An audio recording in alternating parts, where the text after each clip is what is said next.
Hello po mga idol. Ngayon po ay tuturo ko po sa inyo kung paano magpasa ng form for interest para kay Meta doon sa bagong update ni Meta ngayon 2025. Bago po tayo magsimula ay intro muna mga idol. Okay?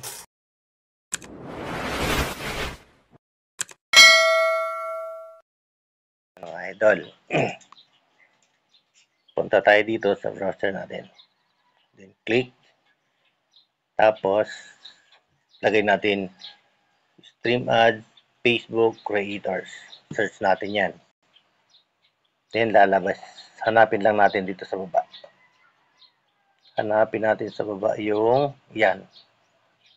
Facebook for Creators. Yan. Ito. Facebook Content Monetization Beta. Ayan na. Click nyo lang yan mga idol. Then, yan na ang lalabas. Facebook Content Monetization Beta. Binago na kasi ni Facebook. Nakalagay dito mga idol. Ayan. Babasahin natin. We've merged in stream ads, ads on Reels, and performance bonus program into one, making it easier for creators to earn from more content formats. Pinag-isa na po ni Meta yung tatlong tools, yung stream ads, ads on Reels, at performance bonus program. Pinag-isa na niya sa isa. Napakaswerte nung may nakakuha ng tatlo na yan. Kasi papasahan na yan ni Meta ng invitation. Oras na ma-check na walang violation talaga.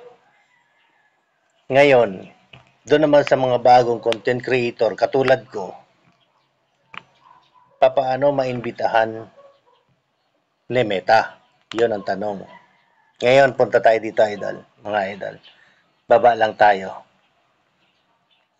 Yan, baba lang natin. Scroll lang natin pataas. Yan, tapos ito nakikita nyo, yung I'm interest. Diyan tayo magpapasa ng form kay Meta para tayo ay posibleng ma-invite ngayong 2025. Okay, click natin.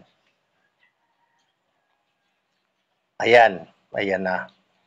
Facebook Content Monetization Beta Interest Form para makita ni Meta na meron tayong interest sa kanyang ano.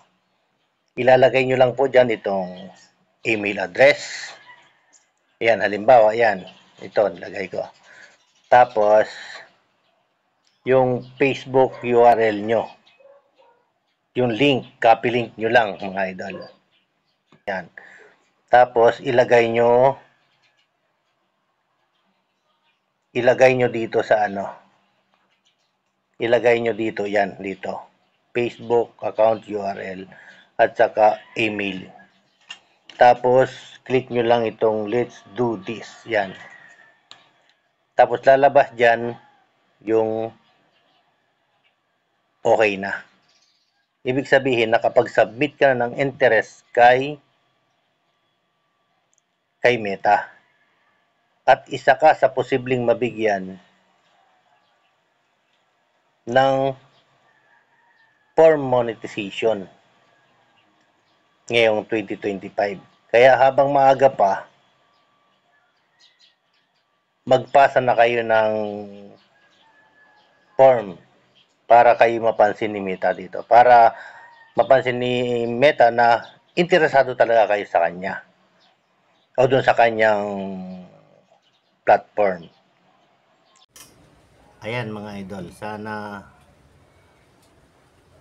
naintindihan ninyo yung aking paliwanag o kung saan hahanapin yung form para makapagpasa tayo kay Meta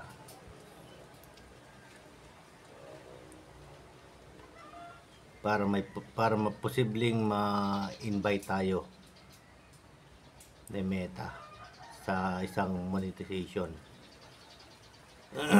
Yun po kasing tatlong tools na yun ay pinag-isa na.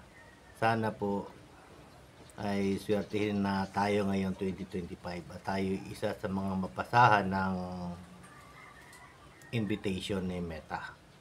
Thank you po. At sa hindi pa nakakapag-subscribe po, pa-subscribe po at saka papindot na rin ng notification bell para updated po kayo sa aking mga susunod pang mga video. Thank you po.